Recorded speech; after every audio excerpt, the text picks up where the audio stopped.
নিকটবর্তী শেল্টার হাউসে নিরাপদ আশ্রয় গ্রহণ করুন, যাতে জীবনহানির আশঙ্কা না থাকে।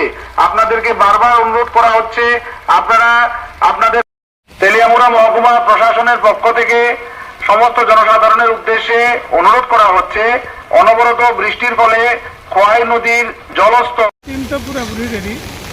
তারা জলের মাত্রা এখন একটু বাড়তেছে বলে মনে হচ্ছে। যদি বৃষ্টি বাড়ে হয়তো ফ্লাড হওয়ার সম্ভাবনাই বেশি।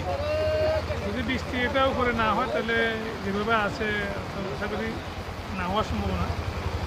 যদি বৃষ্টি হয় তাহলে এটা জলের মাত্রাটা বাড়বে, তখন সিচুয়েশান একটু হয়তো আমাদের উদ্যোগের টিম এমনি প্রস্তুত আছে সব জিনিসপত্র নিয়ে, কোনো প্রকারের সম্ভব নেই। এই কোন কোন জায়গায় যাচ্ছে আপনার উদ্যোগ কর্মীরা? আমাদের কর্মীরা স্টেশনে একটা টিম আছে, আর এখানে স্পটে একটা টিম নিয়ে এসেছি আমি। এখন সিচুয়েশান কিছু কাজ হবে আর কি। এটা কোন জায়গা? এটা হলো দশমীঘাট ব্রিজের উপরে। কী মনে করতেছেন এখন? এখন তো পজিশন এখন নর্মালি আছে। এমনি মাইকিং করা হয়েছে নি? মাইকিং করার মতন মাইকিং করা হচ্ছে মনে হয়, কারণ এখনও ফ্লাডের যে আমাদের জলের লেভেল, ওই লেভেল এখনও কন্ট্রোলে আছে। কন্ট্রোল যখন লেভেল যখন অ্যাক্সেস হবে তখন অবশ্যই মাইকিং হবে।